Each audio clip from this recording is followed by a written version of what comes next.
this morning with our guest, Nicole Virgil, who has been on the show a couple of times. We've been following this saga since 2017. So here we are in 2020.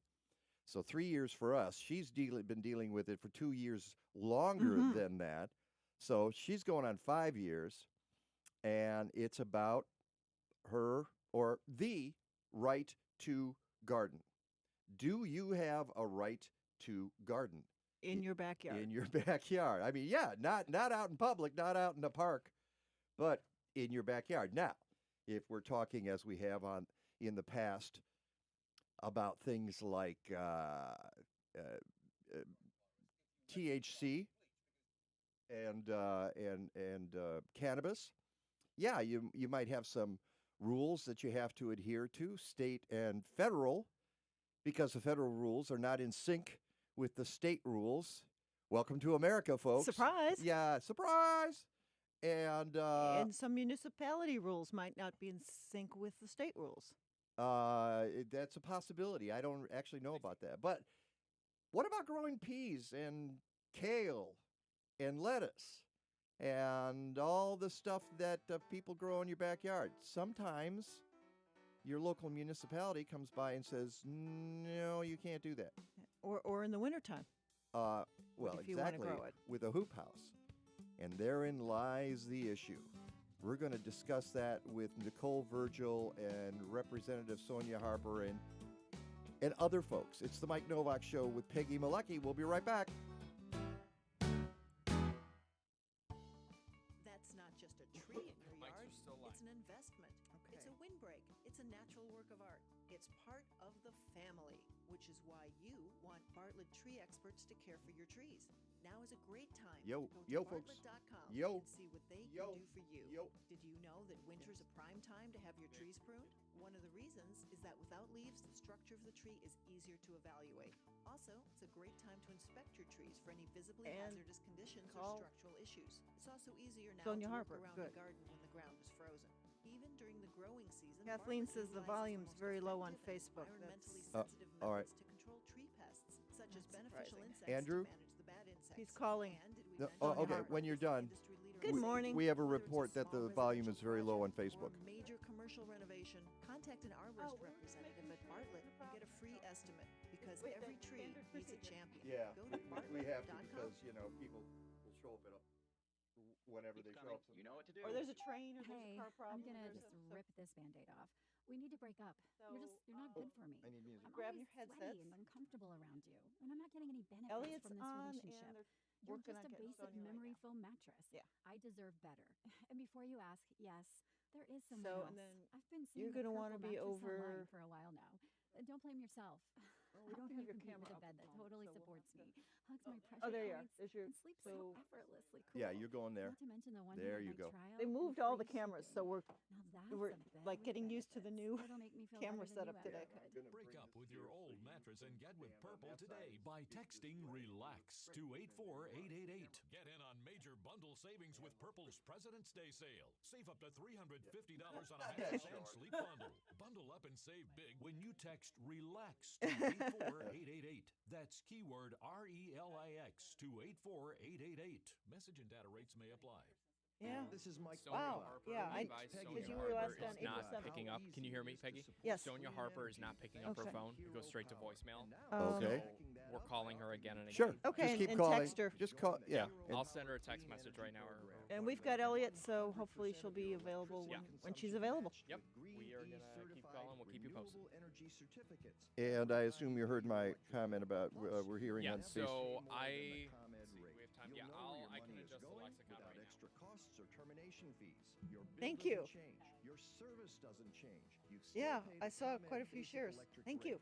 Sign up in less than 2 All right, minutes, thank you. and Hero Power Problem? will handle the rest. Yeah. You can get a $25 Yeah, I credit see it when off I'm your watching first on bill Facebook. when you That's sign all up we're and doing here mention is that this you is the heard about monitors. Hero Power on the Mike Novak Show. Support clean energy now at myheropower.com. I switched. You should too. Go to myheropower.com. Our last Best hope for saving this unique fragile blue orb is the power of we, and it comes to Chicago from March 6 through 15 in the form of the 9th annual they can't One hear Earth us right Film now. Festival. 26 films, I'm 48 texting events, 4 Kathleen. counties. It's family friendly with screenings for children as young as age 3. Venues include Navy Pier, Peggy Notebart Nature Museum, the Chicago Cultural Center, and more. Be part of the Midwest premier environmental film festival. Go to Sending Kathleen a oneearthfilmfest.org. note. Farmed Animal Welfare Town Hall is coming to Dovetail Brewery on Wednesday, March 11th. Crate Free Illinois presents the powerful film Carnivore's Dilemma. This is Mike Novak, and I'll host a panel of animal Excellent. welfare leaders from Thank groups you. like You're the hired. Humane Society, Mercy for Animals, and Food and Water Watch. We'll talk about where your meat comes from and whether it's possible to achieve social justice for family farms. Go to cratefreeil.org. 10 seconds.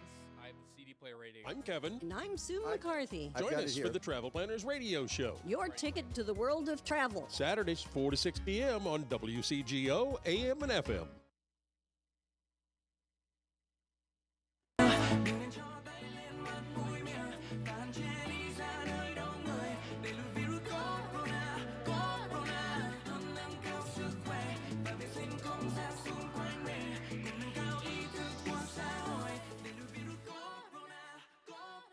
If the Facebook folks are going to zap me for that, because that's the coronavirus song out of Vietnam.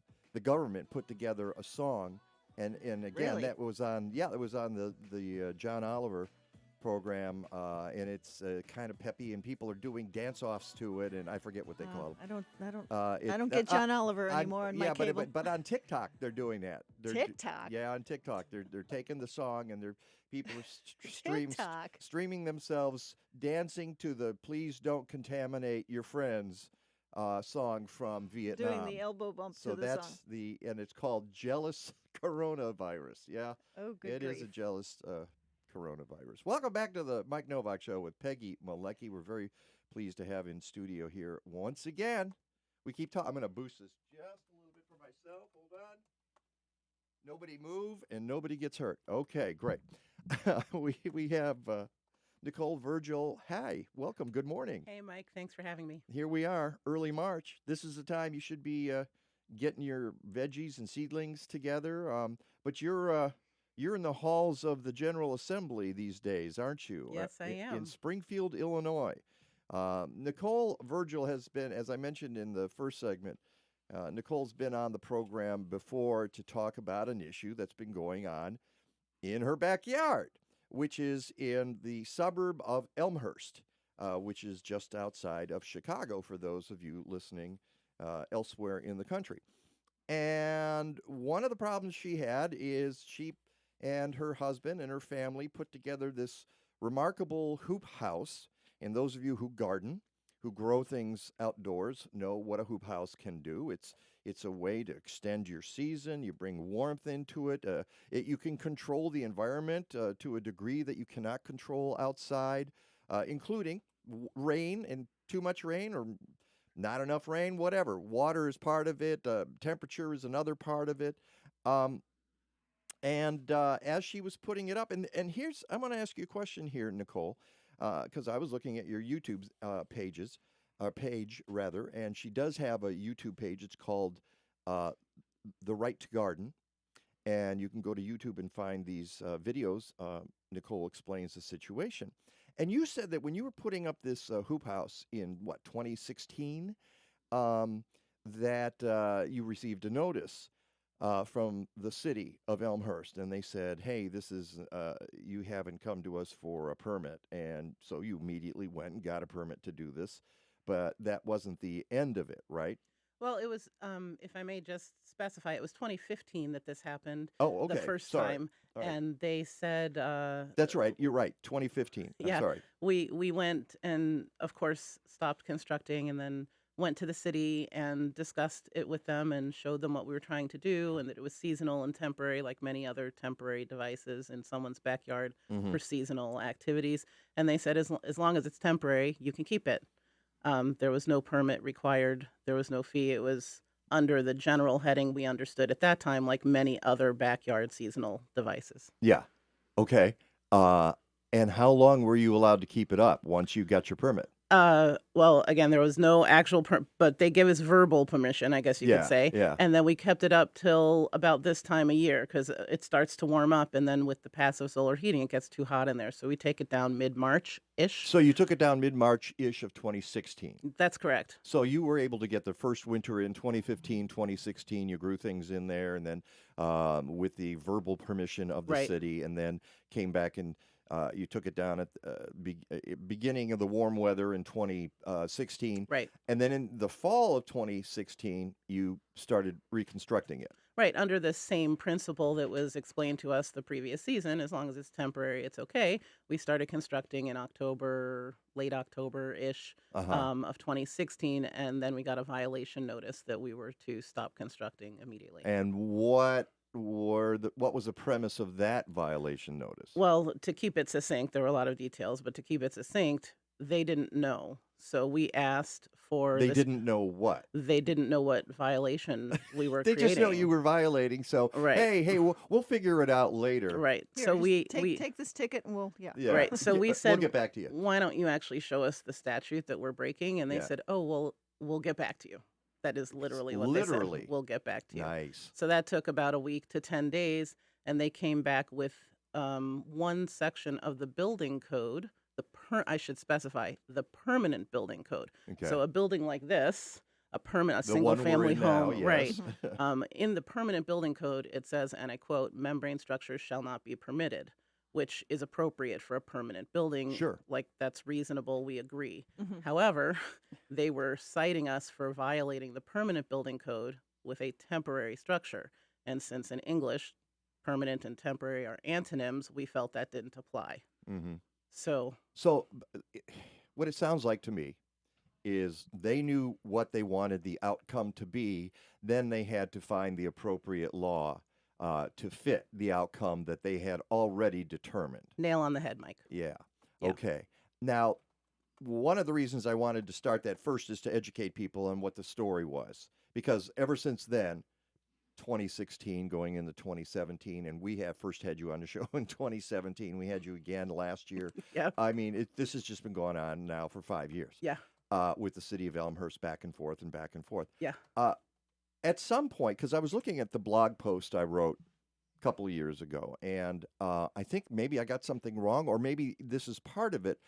Did you get any complaints from neighbors? I know that most of your neighbors were supportive, but did you have a voice in there that said, hey, we don't want this here? Yeah, unbeknownst to us, the initial and secondary violation notice in both 2015 and 2016 were caused due to the complaints of a single household, which resides fairly close to ours. They have an address on the block behind ours, so their backyard is visible from our backyard. And they felt that they were not able to enjoy the use of their property because having to look at our hoop house caused them emotional duress. Oh, okay. So it wasn't even making noise or littering or causing damage to anything. It was just emotional distress Well, from looking out the window. They claim that it made noise, but as you see from the testimony on the YouTube channel, every other neighbor in proximity claims that that noise Right. did not exist. So we would assert that that's a spurious claim. Yeah. The hoop house does not make noise. It's an inanimate object, and it was properly engineered, so even in the wind, there was not, It well, was a good excuse. yeah, it was a good excuse. So they claimed many things. It caused flooding. They claimed that it kept them awake at night. It Well, was so it loud. caused flooding, and how would it do that? Well, they say that the area of the ground that's covered is not able to absorb So water. the rest of the area is going to. So, however, a hoop house is not a greenhouse. It's not on a cement slab. So water, as we know, when it hits the ground, it does seep, It right? can go Yeah. under the hoop house. Right. Yeah, So, without any problem. And folks should know also that you're a gardener, and for years you gardened without a hoop house right, in the yard, which means that you've been tending to the soil. right. And as anybody who's had a garden in their yard knows, people who are gardeners and tend the soil have yards that absorb water, that, Right. that it doesn't run off. So Right. that's a ridiculous comment anyway. It is ridiculous. Yeah. So, and the other thing folks should know is that the structure itself is significant. All right.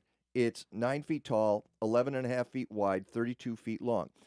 And it's a magnificent building. I mean, you guys did it up right. It doesn't look ramshackle at all. It's not. My husband over-engineered the thing. He is an engineer by trade, although it technically is a software engineer. If you know any engineers in your life, you understand that type of mindset, very particular. So he went way past USDA standards for the structure in every regard. It was very solid structure.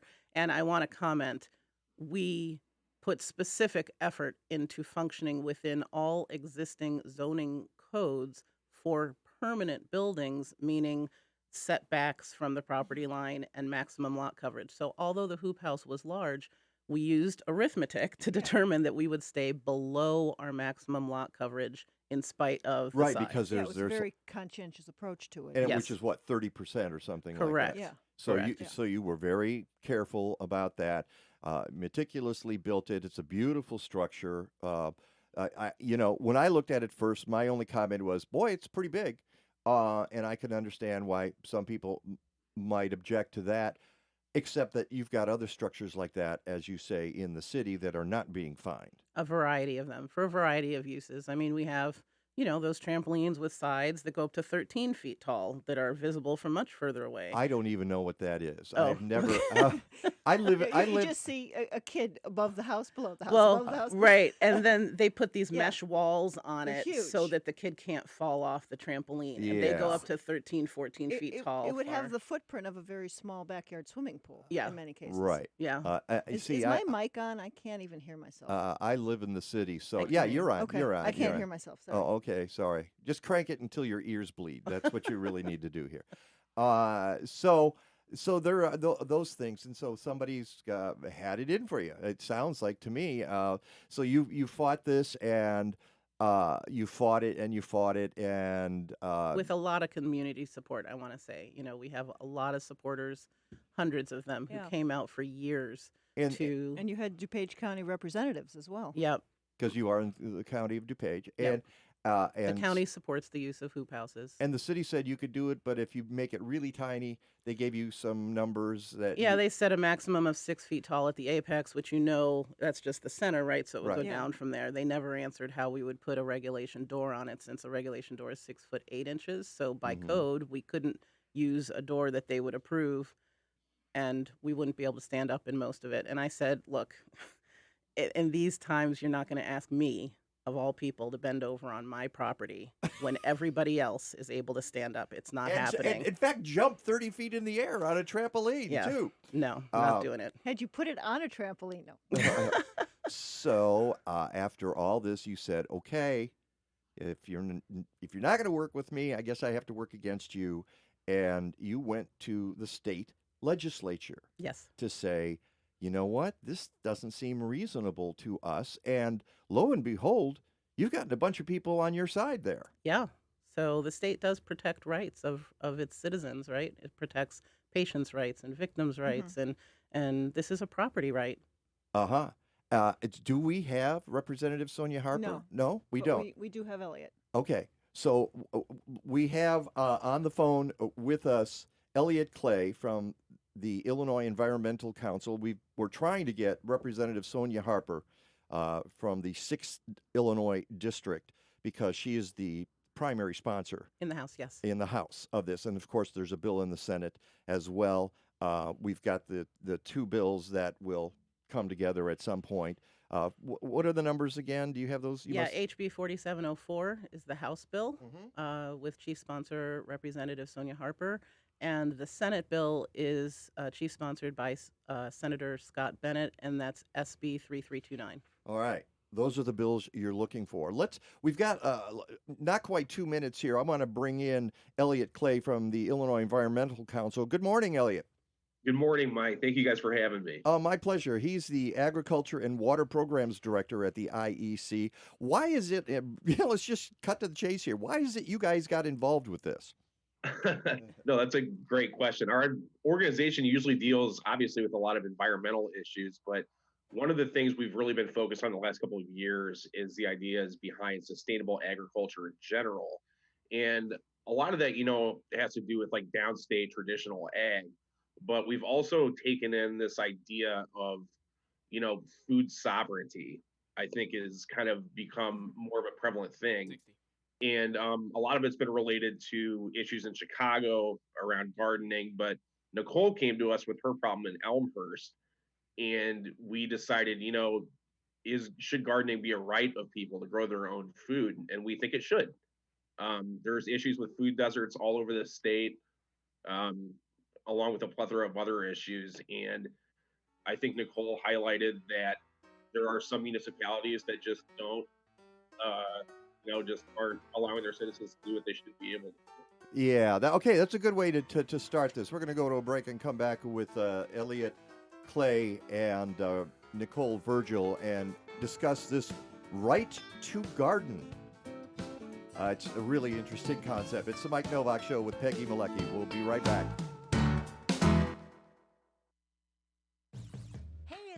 Fred and Justin from Gabby Road.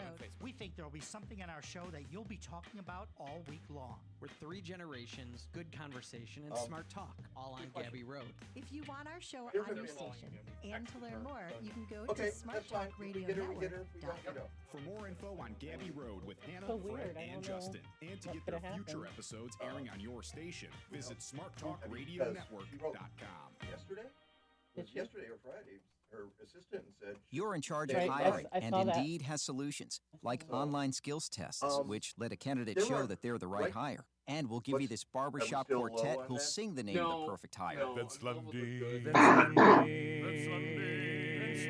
Okay, there's no quartet, but skills tests, that's for sure. See why independent research by Silk Road shows Indeed delivers 3 times more hires than any other job site. Visit Indeed.com/promo today and get a free sponsored job upgrade on your first posting. Terms, conditions, and exclusions apply. Florida passed a law. From the Diary of Flo. Dear Diary, I got the brush off again. I don't get it. Is there something wrong with the way I wave? Elbow, wrist, elbow, wrist. Why won't that little basset hound acknowledge me? I'm friendly. I give everyone peace of mind when I protect their homes through Progressive. He should be jumping for joy when I walk by. Save an average of 17% on car insurance when you bundle home and auto through Progressive. Maybe it's me. No, it's him. Progressive Casualty Insurance Company and affiliates. Discounts not available in all states or situations. Hi, I'm Jay Farner, CEO of Quicken Loans. 30% of Americans who are planning home improvements of $5,000 or more will pay for those renovations with a high-interest credit card. Thank you. Great idea. A better idea maybe to take cash out of your home with a 30-year fixed-rate mortgage. The rate today on our 30-year fixed-rate mortgage is 3.99%. APR 4.23%. Call us today at 800-QUICKEN or go to rocketmortgage.com. We got 20 right now. Is that good? Or cost information and conditions. Equal housing lender. About average. But it comes and goes. It goes up. The Chicago Flower and Garden Show wants you to focus on flowers from March 18th through 22nd at Navy Pier. Okay. Hey guys, can we have Nicole move just a little bit closer to her microphone? I'm getting a lot of reverb off of mainly into her mic. Yeah. Okay. Thank you. Yeah, so a lot of people watch it later on. Can I have a little more headroom there on my camera? Is that possible? See fantastic dishes come to life at the gourmet stage. See, now I'm too Stoop. tall. See? I was told to bend over. Bend over, Mike. Oh, there we go. Now we're getting better. Then I can do this. See, I cheat anyway. Oh, I see. There's your cameras. Where's the camera that's looking at me? Oh, I see. How it's affecting people, how it's affecting the ability. You think this is my first time here? How it's affecting the ability It's just been a while. Stick around for some more Yeah. insight into weather and climate and how it might be Who knows? affecting Maybe Sonia your Harper has lives something with and your garden. I just texted her and just asked her if she's maybe if it comes in from another phone number or maybe I don't know. People have their phones set to. Oh, right. Landscape architects, Oh, designers, right. artists, and cultural leaders. Cultivating Connected Communities on March 27th and 28th is a gathering of diverse ideas and people at Allen Centennial Garden on the University of Wisconsin campus. You'll talk about resilient landscapes, environmental justice, urban and regional food systems, and more. Go to allencentennialgarden.org. You may and be sign interested up to know it was the Institute for Justice that took that case in Florida, took it through the legal system. Yeah, that's how we found out about them. Okay. Farmers Market program. Enjoy fresh local food from November Question through of April when do you at give indoor up locally farmers and go to markets the state? hosted by 16 When the, Chicagoland housing I'll tell you the answer. authority When your city workers, stops Saturdays talking to and you. Sundays. Faith Yeah. in Place accepts Illinois Link Card SNAP benefits. I'm sure other For market people schedule and and more other info, organizations go have to that. faithinplace.org. 10 seconds. Gardening, the environment, and green living. It's the Mike Nowak Show. With Peggy Malecki. On WCGO Radio. 1590 AM and 95.9 FM.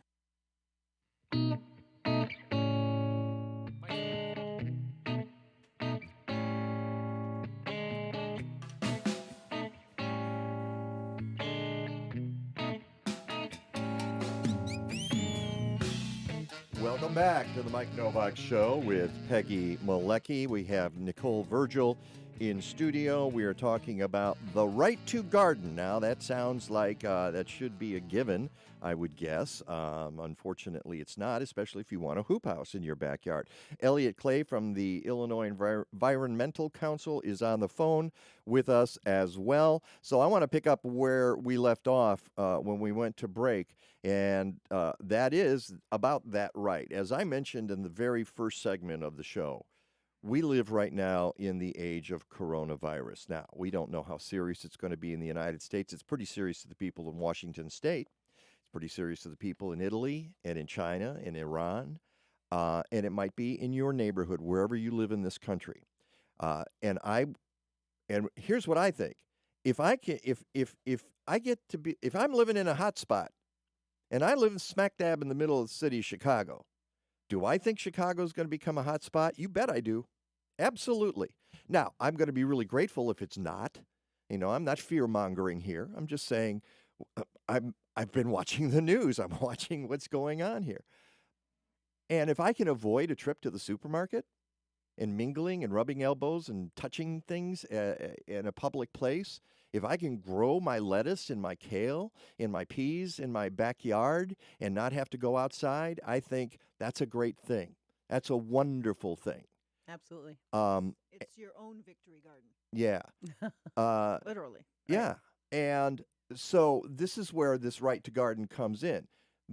Part of the way you do it is with a structure like a hoop house. And a lot of people have these and they don't have problems with it. And you ran into this problem in this suburb of Chicago and you were forced to go to the state legislature and go, okay. And you've had a lot of folks, a lot of organizations step up to help you. That's correct. With this. Some of them are the Institute for Justice, Sustain DuPage, the Illinois NAACP, Advocates for Urban Agriculture, the Illinois Stewardship Alliance, and Illinois Coalition for Informed Consent, and others, I would imagine, as well. During the break, you were talking to me about Institute for Justice because there was a similar issue in Florida. So this is not confined just to Illinois. This happened in Florida. What happened down there? Yeah, there were some people, more than one couple, more than one family, but one family kind of championed the case where they had been growing in their front yard because they didn't have a backyard to grow in. They had been growing for 17 years for health reasons. They needed organic, high quality, fresh food. Mm-hmm. And then out of the blue, their municipal government wrote an ordinance saying, well, you can grow, plants, but as long as they're not vegetative or vegetable plants in your front yard.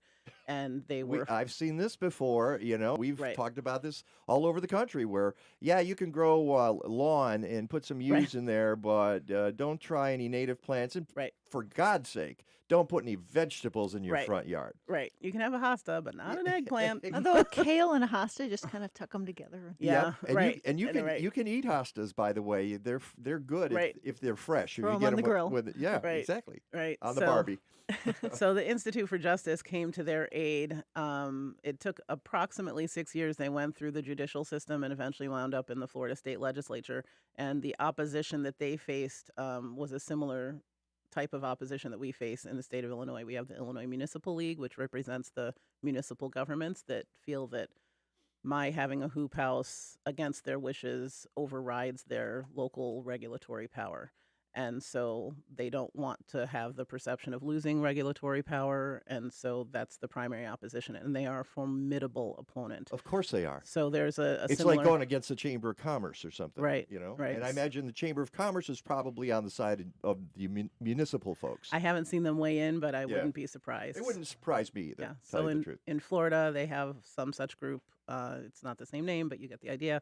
And the Institute for Justice fought with them as long as it took 6 years. And in 2019, they passed a bill forbidding local governments from regulating residential gardens. All right. Well, that takes us back to Eliot Clay, because when we look at these kinds of laws, I don't know if you consider this a preemption law, but it is remarkably like a preemption law. And in my book, I'm not a fan of preemption laws. I would rather that the local municipality work out a deal, which they did not. And it backed you against the wall. And so you decided you had to do this, Nicole. But in Illinois, and I know you've been with the IEC for about a year. Is that right, Eliot? Yeah, that's correct. Yeah, but I think you have some experience with dealing with legislatures and that sort of thing. And the IEC is a formidable group to get in there, because you're down in Springfield, you're doing work for the environment in Illinois, and you've seen the effect of preemption laws, like, for instance, pesticides. A local municipality cannot have a law that is stronger than the state law, and this was passed in the early 90s, and we're still at that point, aren't we, Eliot? Yes, that is correct. The municipal governments still have a lot of power over some things, but obviously there's some laws in the state that the state government says the local municipalities should not have a say in how this shakes out. So it's interesting to see. I mean, what is the reaction you're getting in Springfield from the legislature to this law? I mean, as Nicole was saying with the Illinois Municipal League, I mean, we've drawn the ire of basically every municipality in the state. If you look at, you almost got Mike getting coffee through his nose. Okay, I got to give you a couple. You guys get 2 dings, including a beer ding for that one. All right. So yeah, if you check out the witness slips on this bill, I mean, you will literally see like every major city is slipped in opposition of this. Wow. And part of the reason it is because one of the things we put in the bill is a preemption on home rule.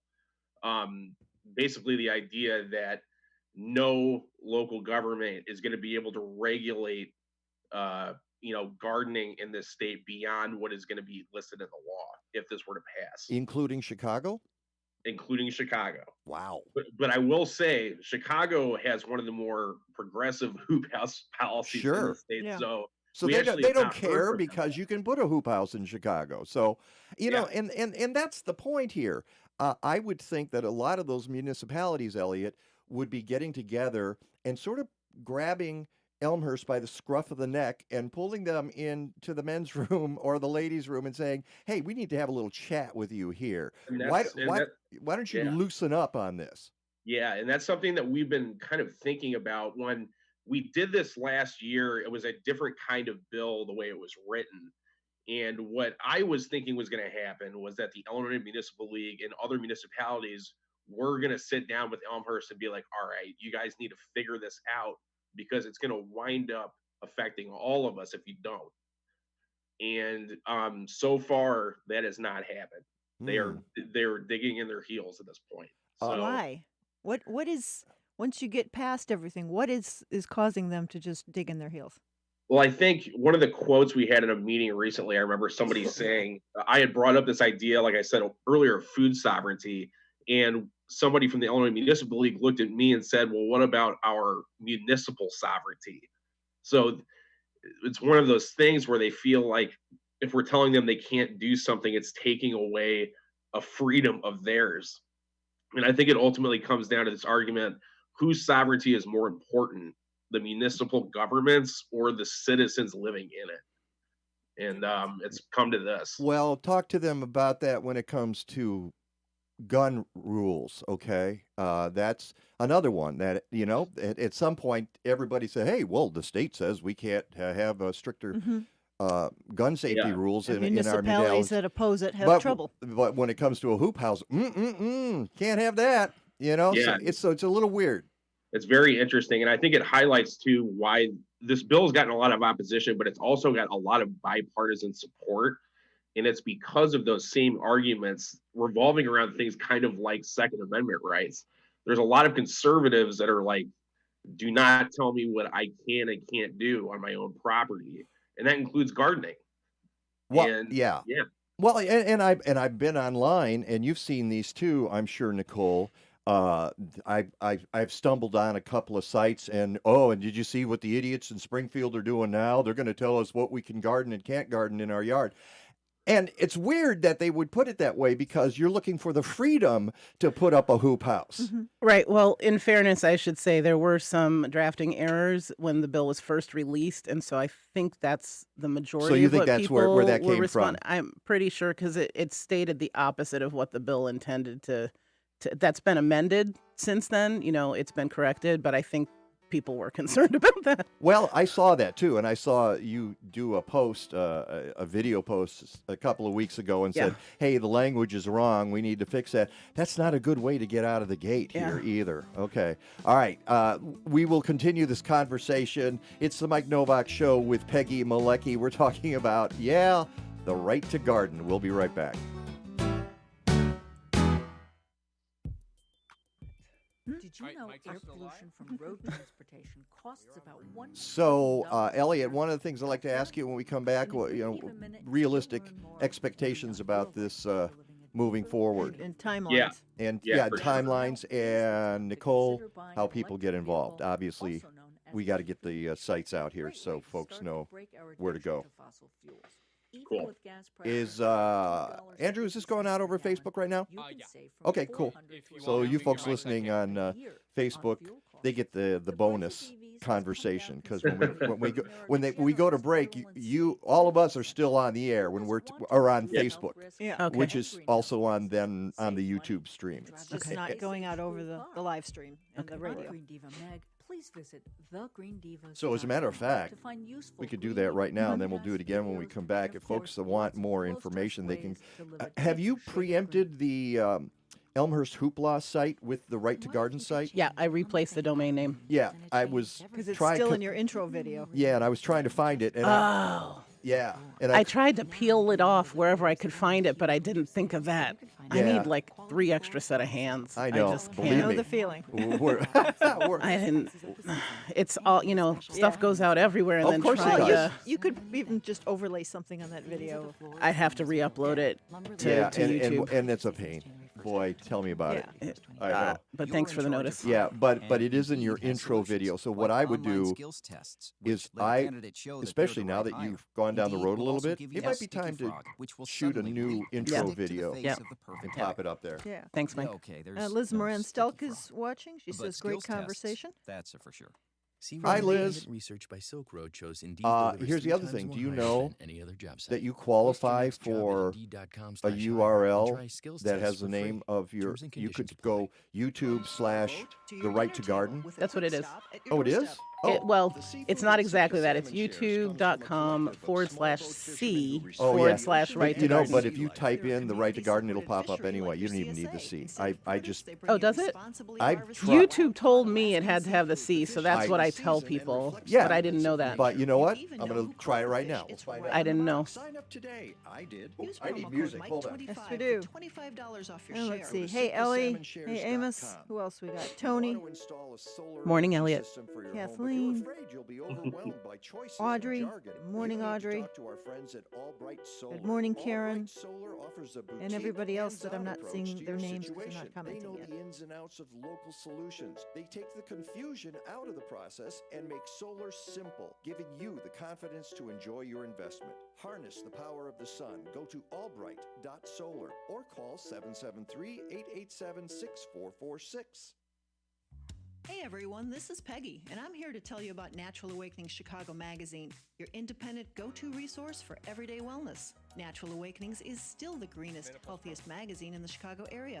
For more than 10 years, we've been at the leading edge of healthy living, helping you find ideas and trusted resources to lead a more fulfilled and sustainable lifestyle. Each month, we go beyond the trends to take a fresh look at food and nutrition, wellness, personal growth, and green living. Natural Awakenings includes great articles for parents about raising healthy kids, too, as well as ideas for your sustainable home and garden. And if you like good food, you'll love our tasty recipes and meal ideas, from plant-based and gluten-free options to healthy versions of classic recipes, and even lunches your kids will love. Natural Awakenings is available throughout the city, as well as suburban Right Cook, to garden. Page, Lake, and McHenry counties, and it's free. Or read it online at nachicago.com. Natural Awakenings. Feel good, live simply, laugh more. Okay. Cool. Little trick. Tune in Sunday night, 8 p.m. It's Steve Levin, the Dice Man. Roll the dice, where you don't know what the heck we're going to be talking about, but you be sure to listen, learn, and laugh.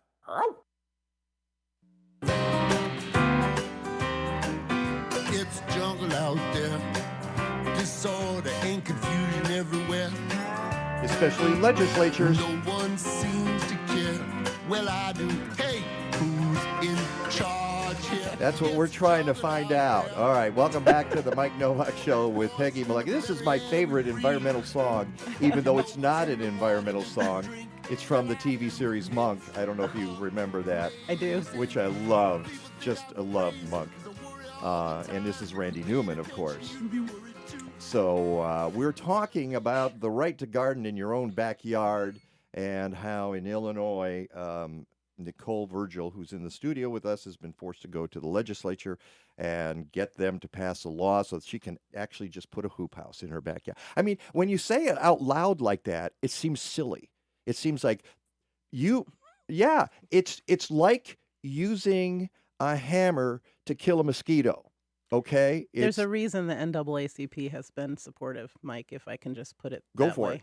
No, that. Oh, okay. All right. I'm just intimating a point. and here we are.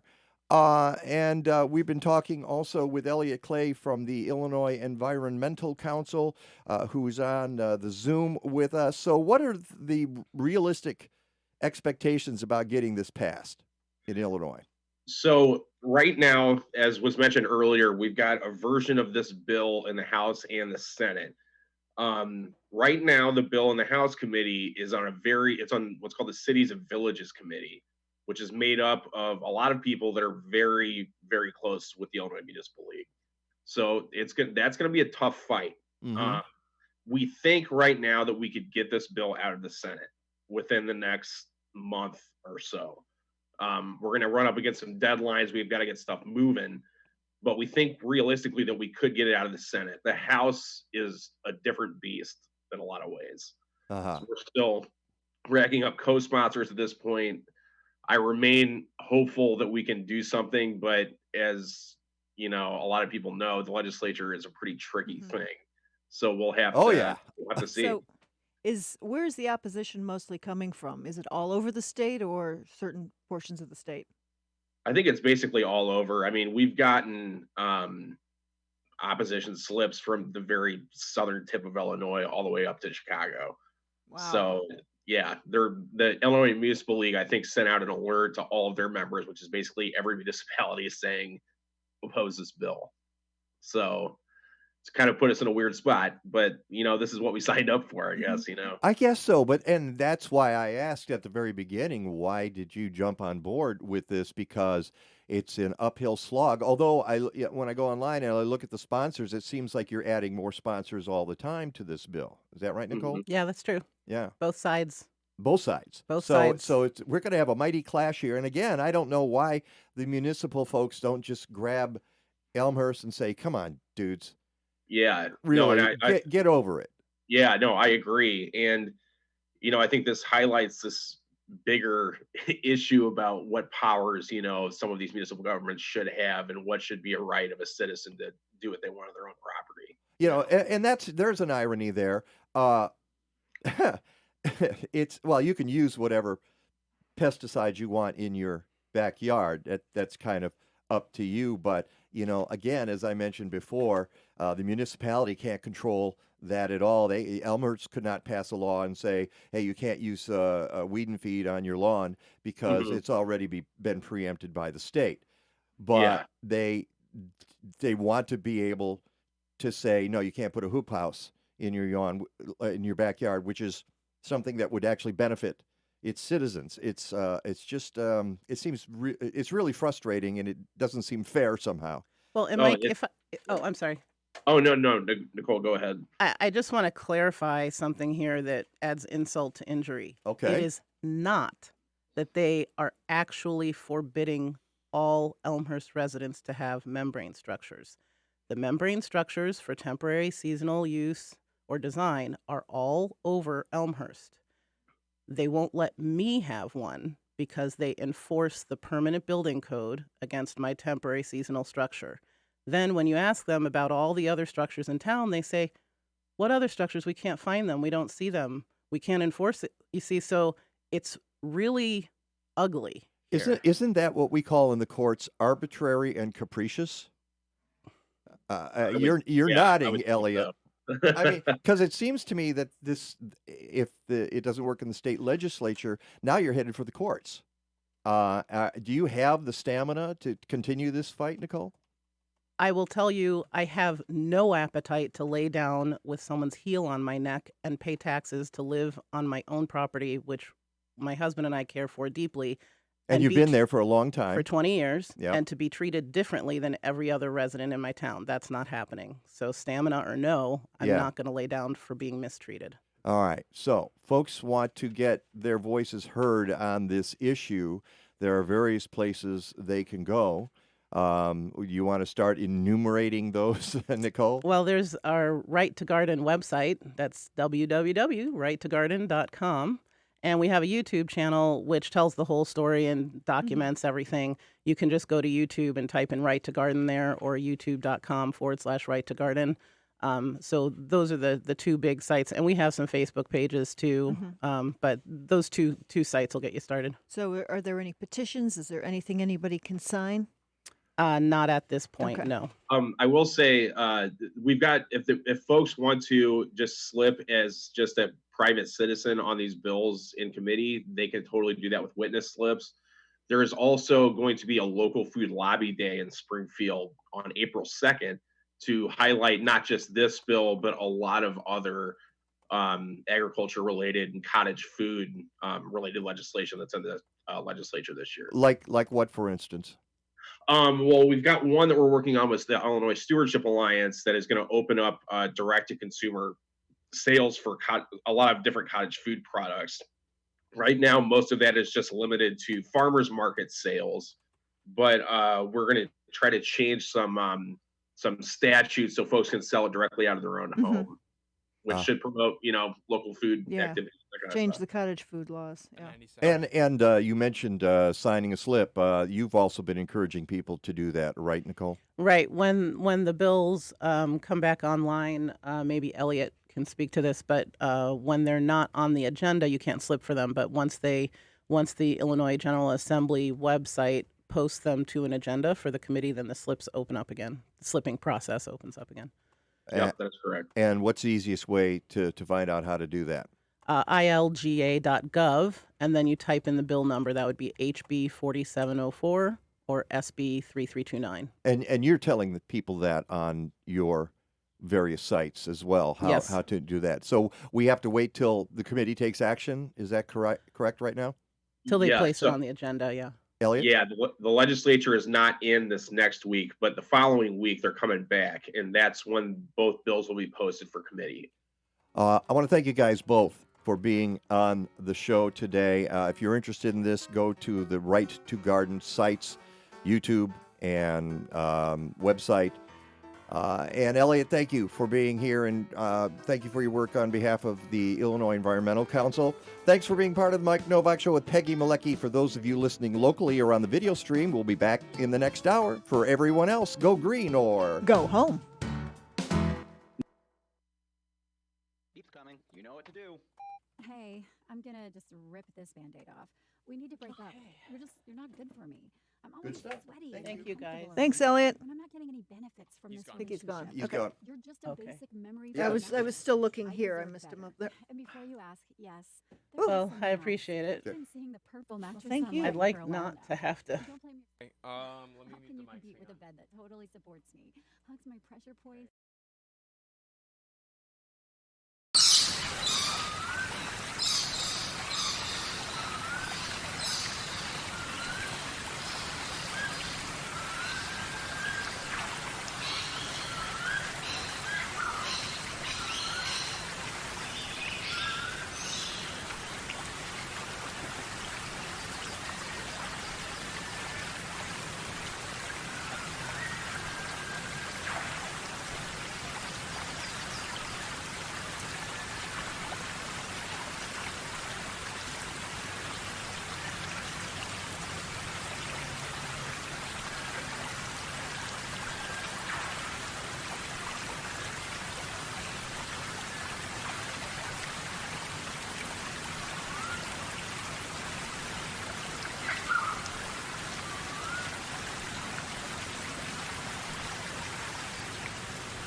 Shelter and adoption. Like us on Facebook, visit our website at reddoorshelter.org.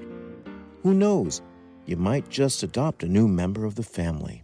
If you're 65 or older and own a traditional IRA, 401k, or other retirement plan, you'll soon have to deal with your required minimum distributions, or RMDs. Suddenly, a portion of your tax-deferred savings will be taxable again. For your free commissioned report on RMDs, call 844-345-3140, 844-345-3140, or visit @financial.com.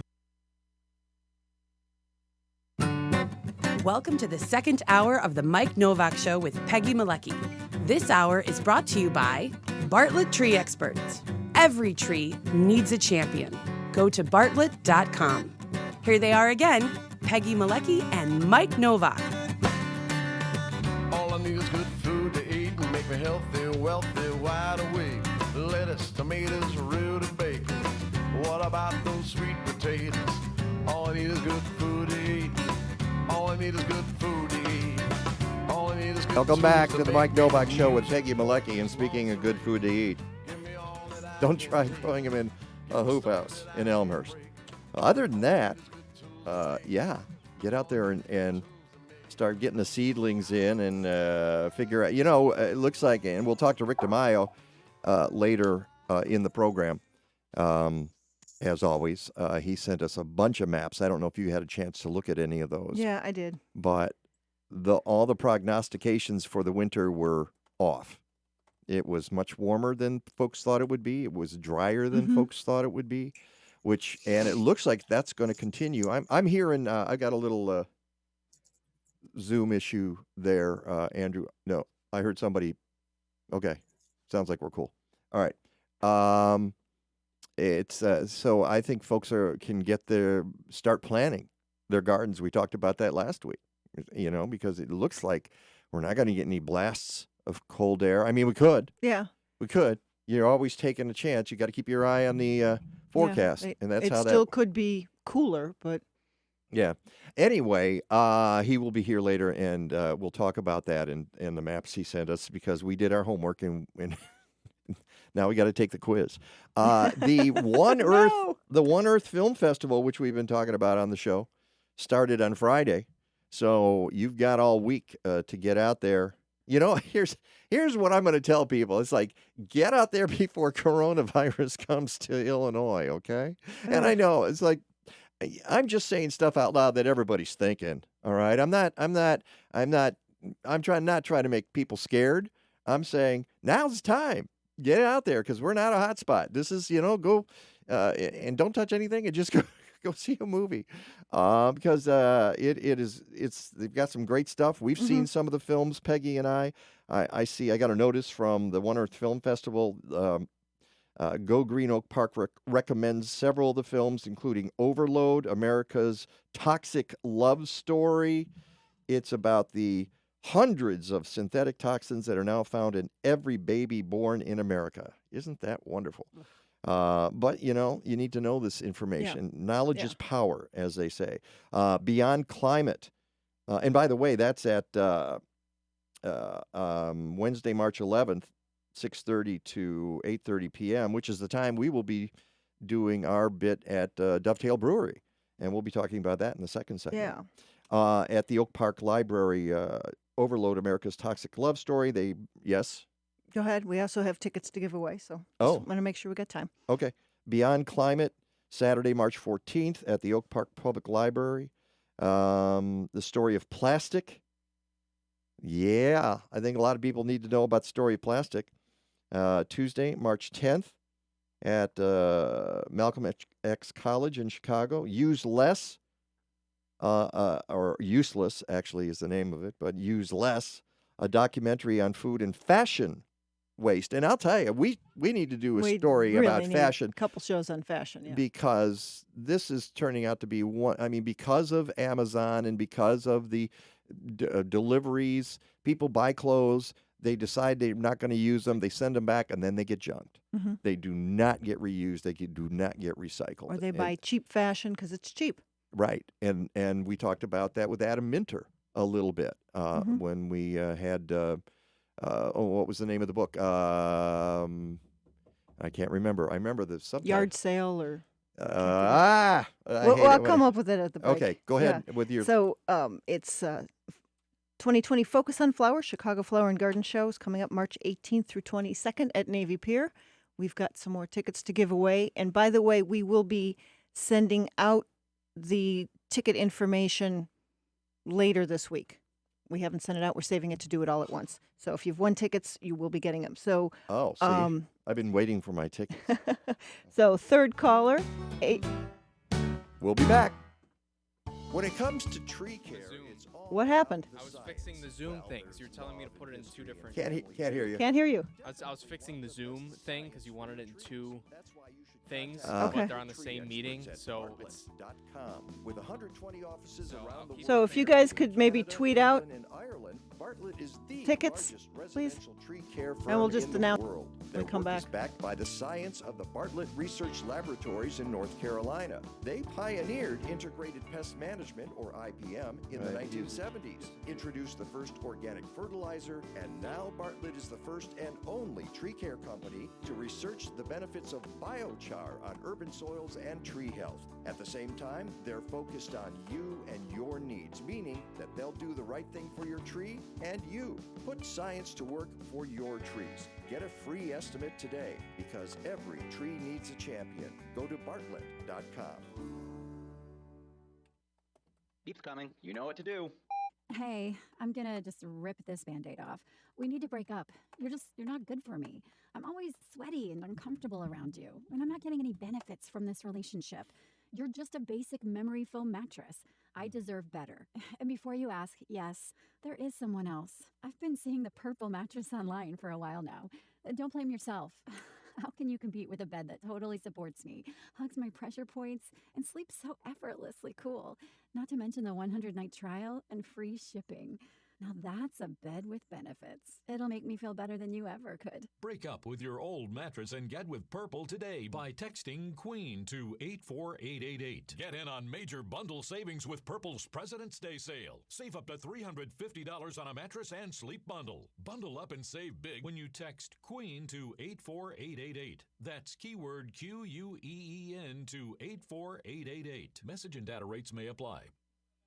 You should not have to fight for our planet alone, which is why the 9th annual One Earth Film Festival celebrates the power of we. From March 6th through 15th, view 26 films in 4 counties at more than 40 venues in the Chicago region. From climate change to extinction to farming to predators to watermelons, there's something to change your heart and your mind and get you to take action. This is the Midwest's premier environmental film festival. Go to oneearthfilmfest.org.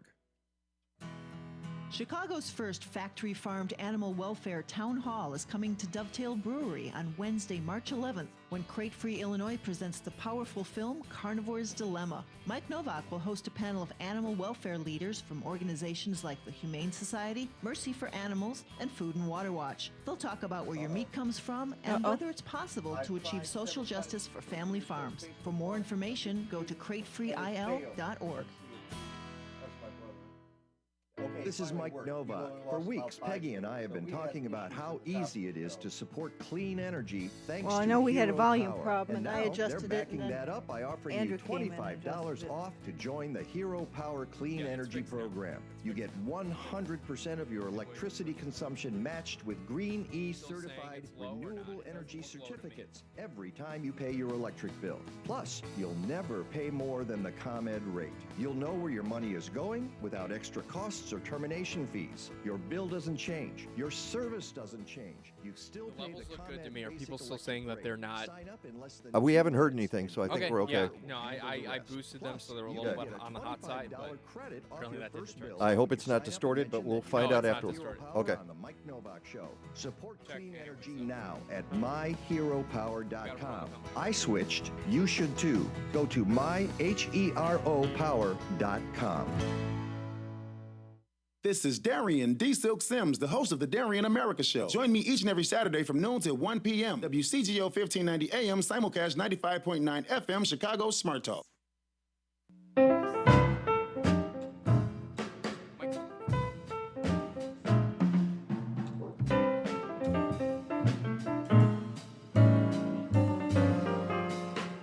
Welcome back to the Mike Nowak Show with Peggy Malecki.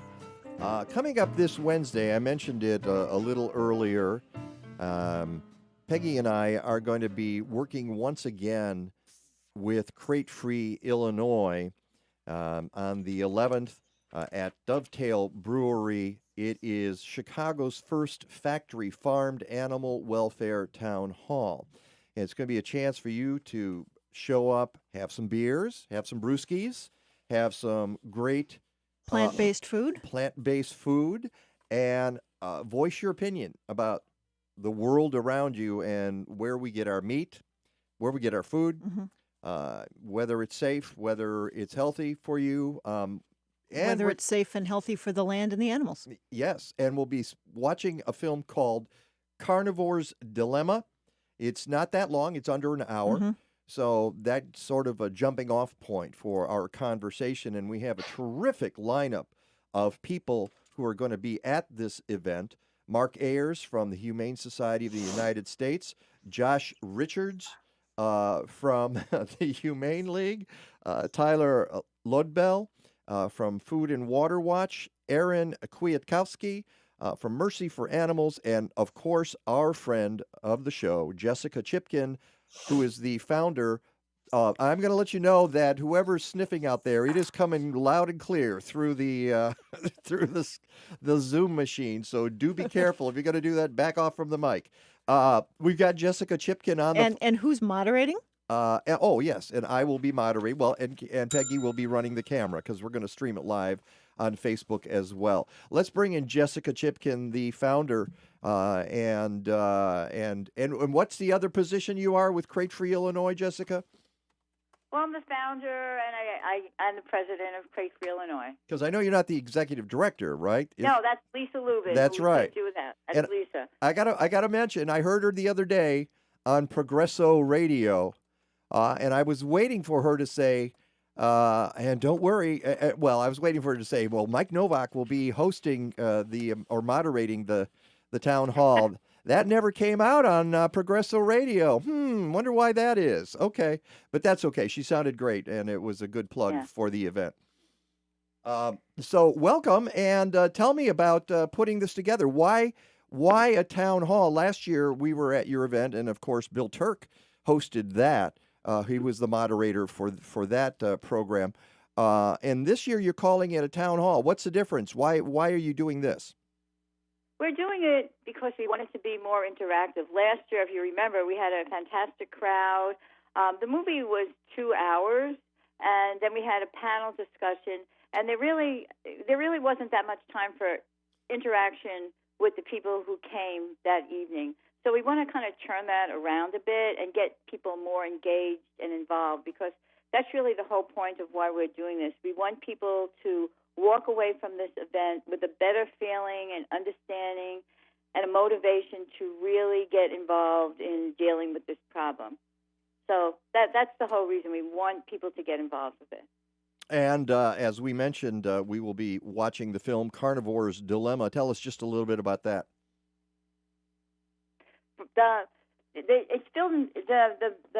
The movie is by a French journalist, and he has a newborn son, and he looks around at the food system, and he's trying to decide, do I really want my family to partake of food like this? Are there better alternatives?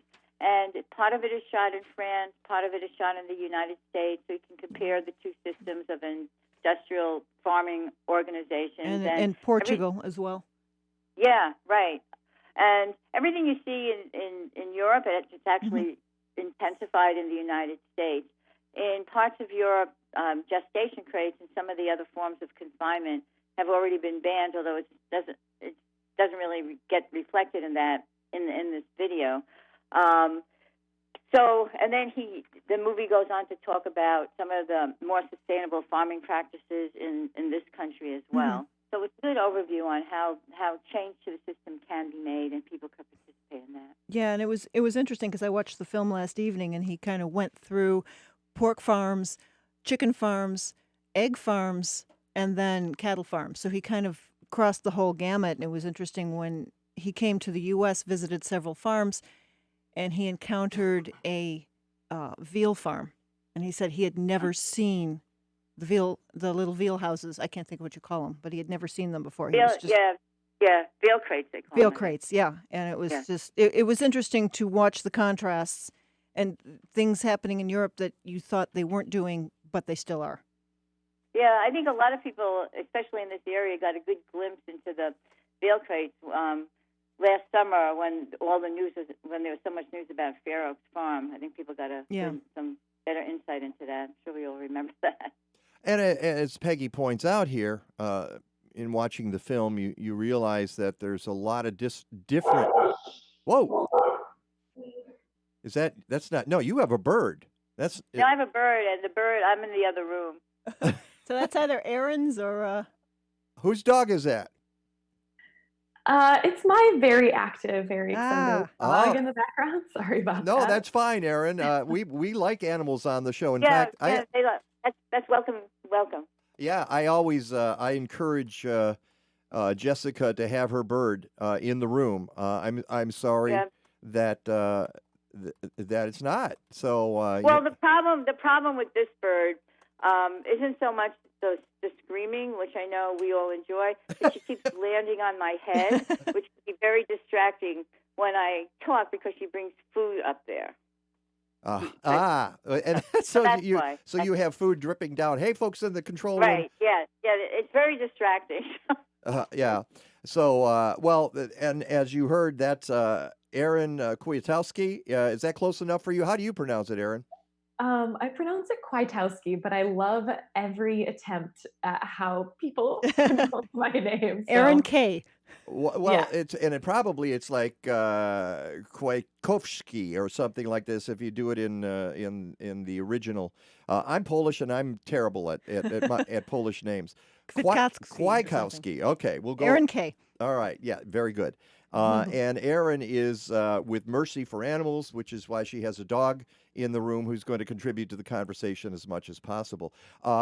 You're going to be on the panel with us on Wednesday. Tell us a little bit about Mercy for Animals. Sure. Well, we actually just celebrated our 20-year anniversary last year. Very excited to be working in this movement for so many decades. We started out exclusively doing undercover investigations and really realized that there's so many other supplemental things that we could do with undercover investigations through legal advocacy, corporate advocacy. And so as our organization expanded, we expanded kind of those supplemental programs around our undercover investigations. We recently started expanding into other countries. We have offices now in Brazil, Mexico, India, and Hong Kong. And so we are working in areas of the world where there are either the highest levels of meat consumption or the highest number of farmed animals living in those countries. So we can make the biggest impact where possible. So now we are 20 years later or 21 years later, and we have a team of about 120 around the world. And we are working on a lot of different levels, and I'm looking forward to talking about some of those today. But most significantly, I think for this discussion, we have a program where we do corporate advocacy with animal welfare work, where we ask companies, major food companies, to commit to what is called the Better Chicken Commitment. And that is a list of about 5 elements of animal welfare that takes place in farms. It's exclusively related to chickens, but we are very, very proudly working on the ground to get the Better Chicken Commitment in as many company policies on their website where they're publicly promoting this as possible. We also work with contract chicken farmers to transition their farms to grow plants. And then my program, which is mostly related to the corporate food industry, but we're working very hard to build a robust plant-based economy. And we do that by encouraging companies to use plant-based meat and promote the plant-based meat to their general consumer.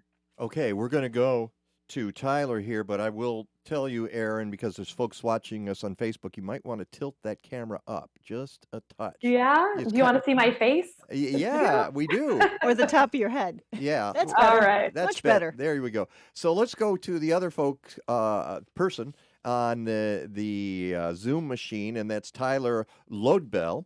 And Tyler, I imagine because it's really easy to flip the D and the B in your name. I bet you get that a lot, don't you?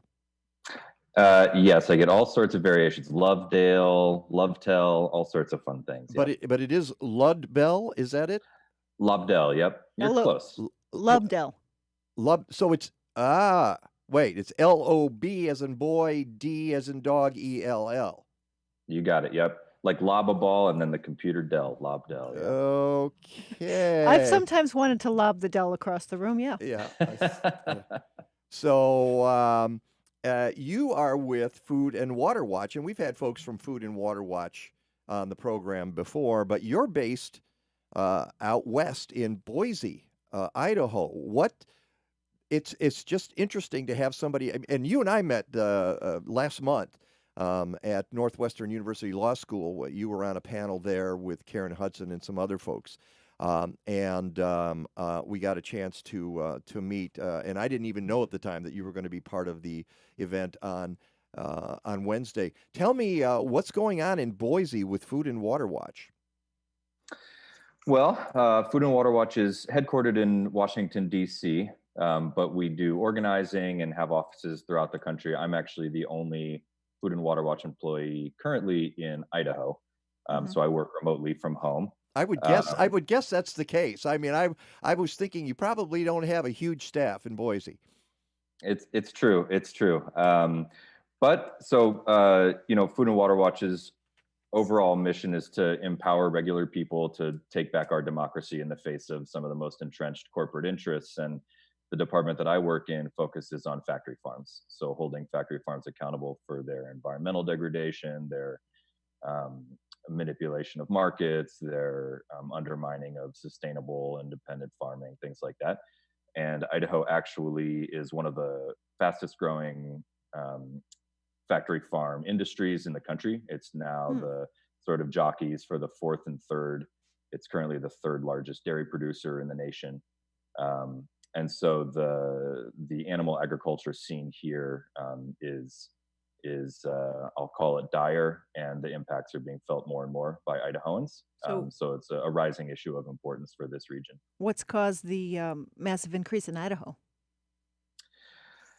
Well, it's a combination of a good climate for dairy and cattle operations, and also a very friendly regulatory environment. So we have a state legislature that has advocated its responsibility to hold these facilities accountable, which encourages large-scale operators to come here and set up shop so that they can avoid more stringent, appropriate regulations that they might run into in other states.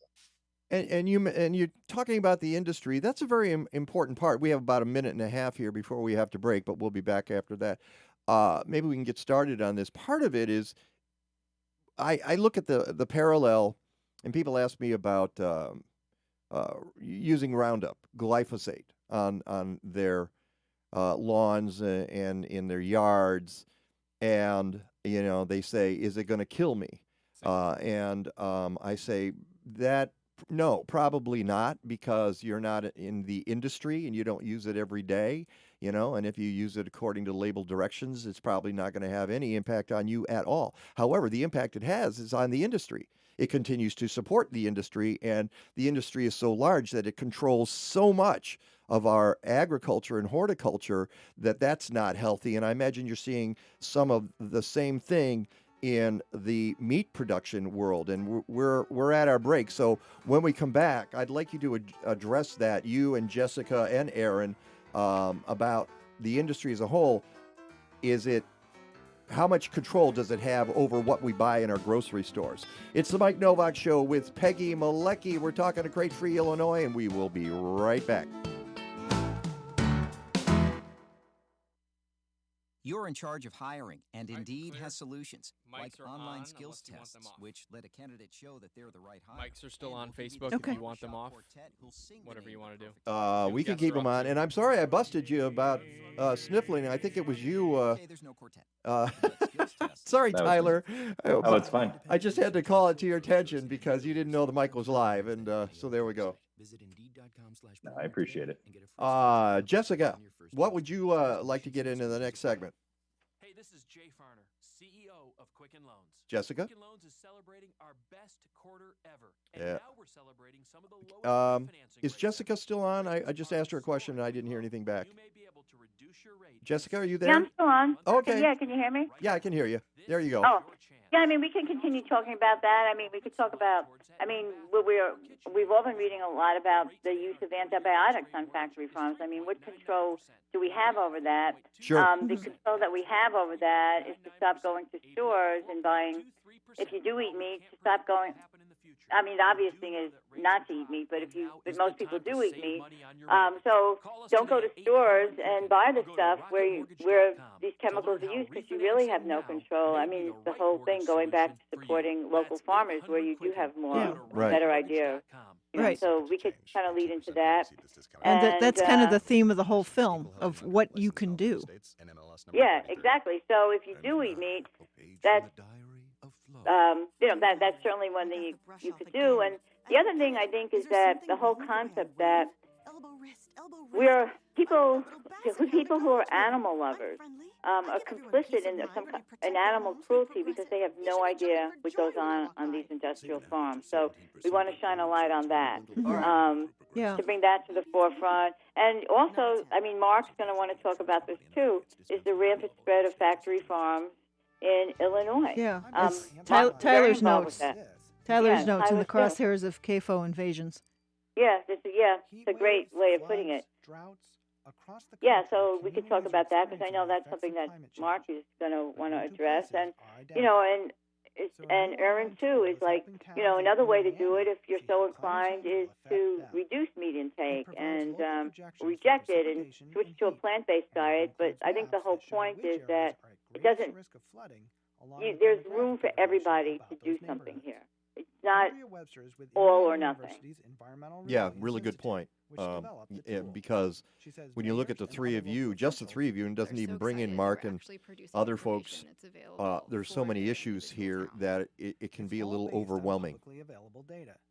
Yeah, I think, I know Tyler, Erin, and I are all vegan, but, the event really is, you know me well enough, Mike, that I think this is inclusive. It's such a huge problem that there's room for everybody to help.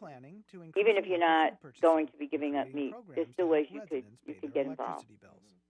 Webster says the process helps. Okay, that sounds good. Yeah, and some of it's even a carryover from last hour's conversation of the opposition in the state legislatures.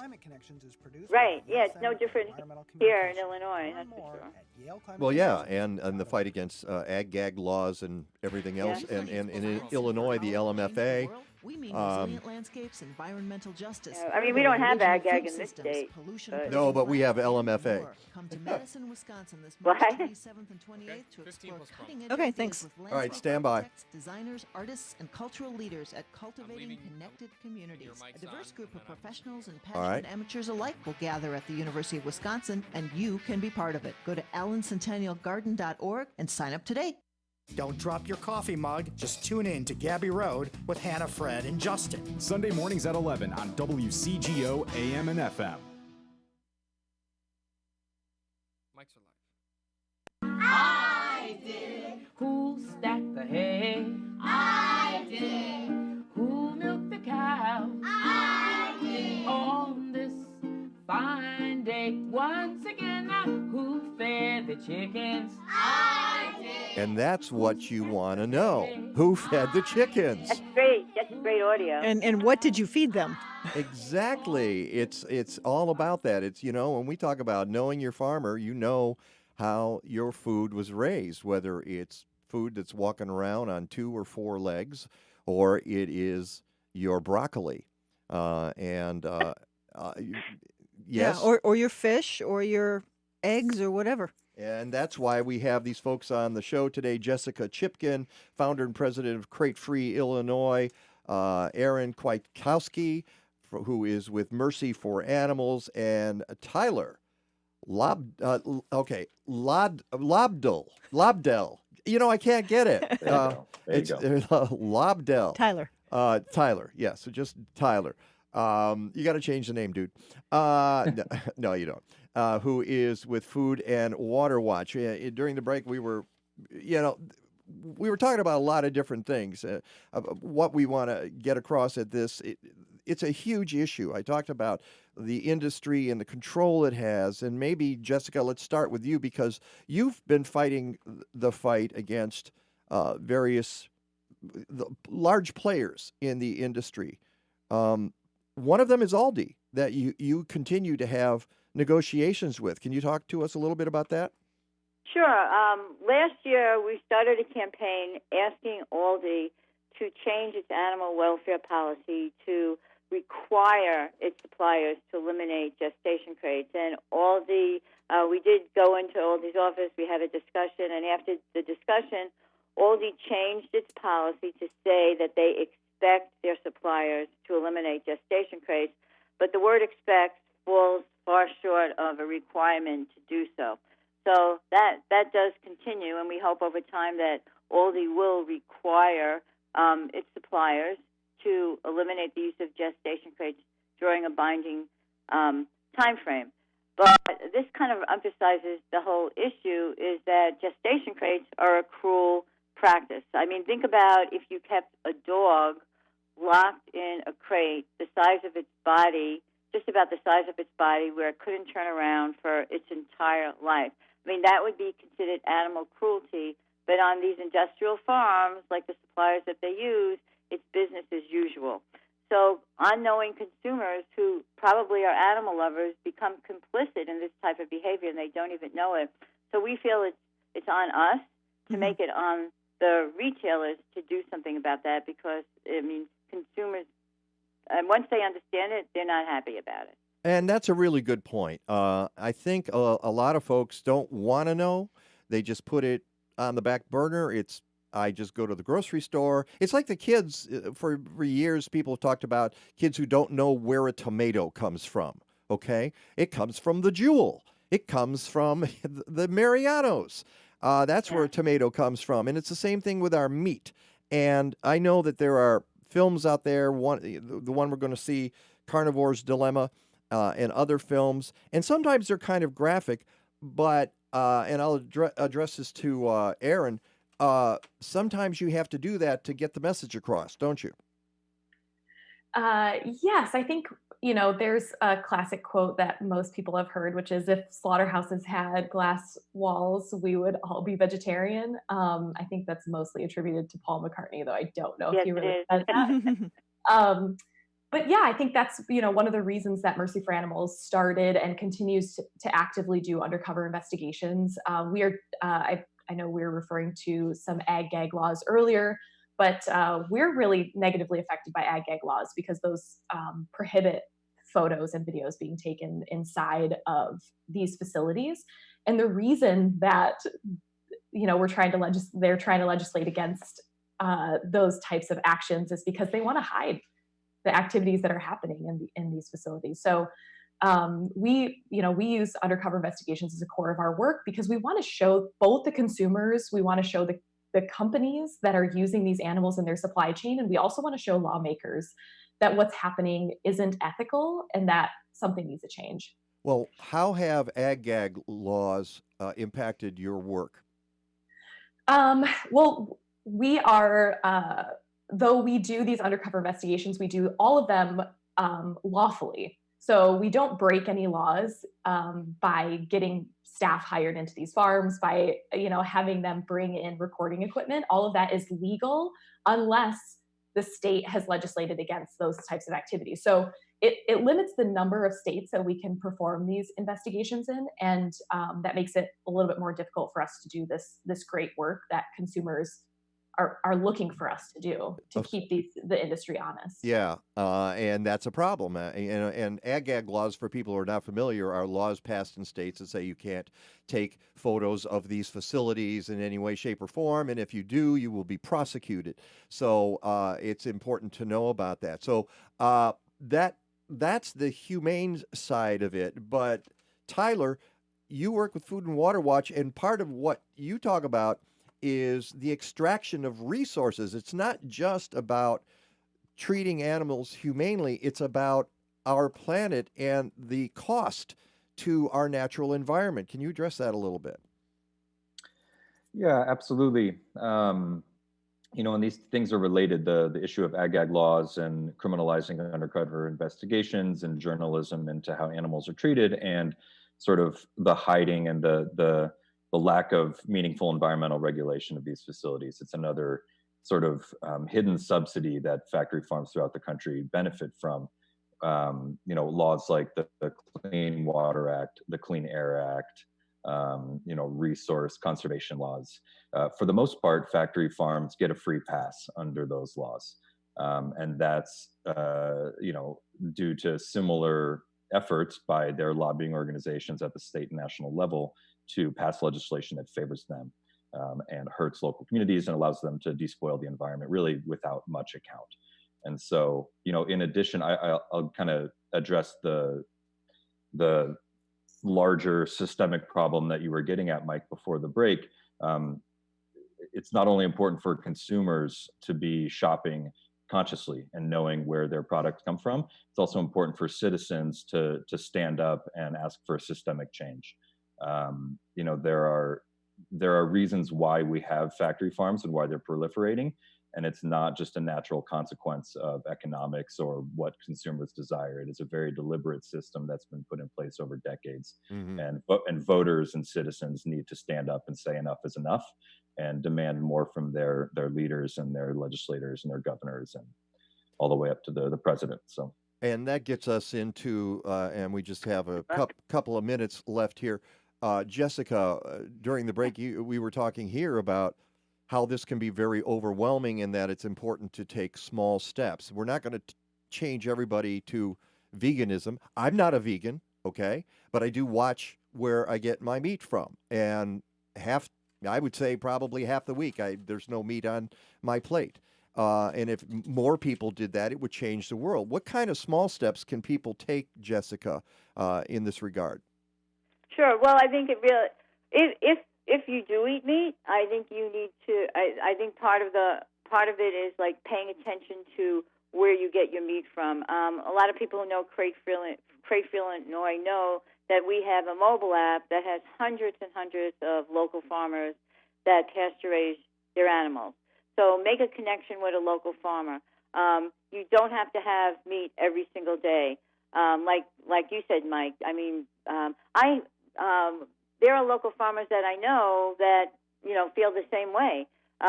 People don't have to eat meat every day. So it goes back to if you remember that movie, Mike, from years ago, At the Fork. They introduced the 3 R's: reduce meat consumption, reject factory farm, replace factory farm meat with meat from local farmers, or reject meat altogether. So I kind of think of it that way. It's a big problem, and there's room for everybody to take small steps, or get involved in one of our organizations too. I mean, we all need help. Absolutely. So we want to remind people this Wednesday at Dovetail Brewery, 1800 West Belle Plaine Avenue in Chicago. It's a $30 donation per ticket, $35 at the door. You get beer and great local food. Chicago Diner, Beyond Meat, Dimo's Pizza, I Dream of Falafel. There are others too. And I also want to tell people, just go to our website to find out more, www.cratefreeil.org. Go there and there'll be a pop-up and we'll tell you what to do. And you can also go to Crate Free Illinois on Facebook and find the event. It's right up there. You can click right on it and get all the information.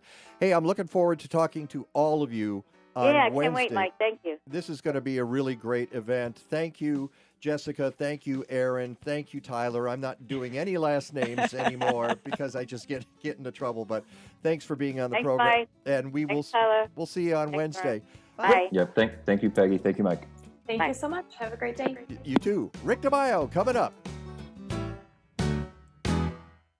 You're in charge of hiring, and Indeed has solutions, like online skills tests, which let a candidate show that they're the right hire. Indeed will also give you this sticky frog, which will suddenly leap and stick to the face of the perfect hire. Okay, there's no sticky frog. But skills tests, that's a for sure. See why independent research by Silk Road shows Indeed delivers 3 times more hires than any other job site. Visit Indeed.com/promo today and get a free sponsored job upgrade on your first posting. Terms, conditions, and exclusions apply. What if you could change They're calling Rick one right now. thing We're on about the a break room, screen. and Mics it are muted. changed everything? Mics are muted a on Facebook. completely new room by changing just one thing, the floor. Now, during Lumber Liquidators' Flooring Huge Winter Sale, you can find hundreds of quality floors on sale, like solid hardwood and waterproof, at our absolute lowest prices of the season. And with special financing, you can make that change sooner than you think. These are the floors homes are built on. Lumber Liquidators Flooring. Winter season is January 1st, 2020 through March 31st, 2020. Hey, it's Hannah, Fred, and Justin from Gabby Road. We think there'll be something in our show that you'll be talking about all week long. We're 3 generations, good conversation, and smart talk, all on Gabby Road. If you want our show on your station and to learn more, you can go to smarttalkradionetwork.com. For more info on Gabby Road with Hannah, Fred, and Justin, and to get their future episodes airing on your station, visit smarttalkradionetwork.com. Hey everybody, it's Elizabeth Alfano, host of the nation's only plant-based radio show, The Elizabeth Alfano Show. Join me every week to get the latest in plant-based news, in-depth interviews, and doctors' nutritional advice. On the segment, The Doctor is Dialed In, leading plant-based doctors take your burning medical questions. On The Elizabeth Alfano Show, right here on the Smart Talk Radio Network. Illinois has become a national leader in solar energy installation, and right now you can save 60 to 70% on installation costs. You want it for your home or business, but you don't know where to start. So give our friends at Albright Solar a call. Albright Solar offers a boutique, hands-on approach to your situation. They know the ins and outs of local solutions, and we've worked with them for a decade. They're good people, and they know their stuff. Go to albright.solar or call 773-887-6446. From quilts to the I&M corridor to Plant Truck, the Chicago Flower and Garden Show is going to surprise and delight you in 2020. Focus on Flowers comes to Navy Pier for 5 beautiful days, March 18th through 22nd. It features stunning floral quilts by the American Quilters Society, the Best in Bloom's Floral Designer Competition, the Garden Gourmet Stage, kids' activities, and the Mike Nowak Show with Peggy Malecki live on Sunday morning. Go to chicagoflower.com for details. Stay in touch with The Mike Nowak Show. Find us on Facebook and YouTube at The Mike Nowak Show. Use the Twitter handle @MikeNow. Send us a photo on Instagram at The Mike Nowak Show, or write to us, mike@mikenovak.net. We're also at thegreendivas.com, Apple Podcasts, Spotify, Stitcher, TuneIn, and on the Smart Talk Radio Network. He's going to play bumpers off the computer. Just make sure if you can mute your mic, that'd be great. Thank you. Get our newsletter on the Shouldn't be a homepage. problem. And It's only the first 30 seconds, but just to be safe. Thank you. Specials at mikenovak.net. From small boat to your dinner table with a quick stop at your I'll explain after the show why that is that way. But it was supposed to be on 2 separate channels, but they're only on one channel. Who respect the ocean and That's its why sea it life. was They're a community-supported fishery like your CSA. Instead of produce, they bring you responsibly harvested, wild-caught Alaskan seafood. The fish is in season and reflects the limits of nature. You even know who caught the fish. It's right on the box. Sign up today. I did. Use promo code Mike25 for $25 off your share. Go to sitkasalmonshares.com. I'm Kevin. And I'm Sue McCarthy. Join us for the Travel Planners Radio Show. Your ticket to the world of travel. Saturdays, 4 to 6 p.m. on WCGO, AM and FM. 1, 2, 3.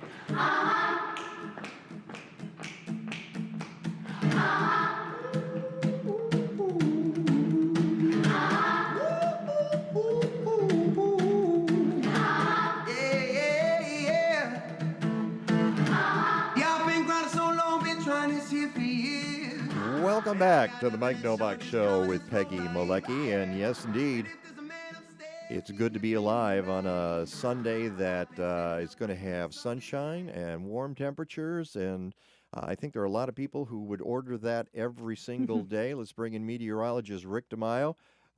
People like you on a day like this, don't they, Rick?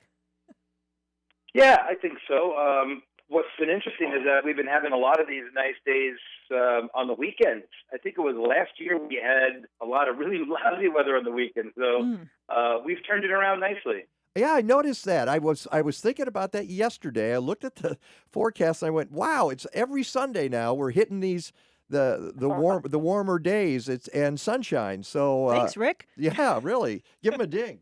There you go. Didn't you say something last week about if it gets over 60 degrees going out and hitting a bucket of balls today? I have the clubs in the car. Okay, this may happen today. Oh wow! Yeah, You're do. quick.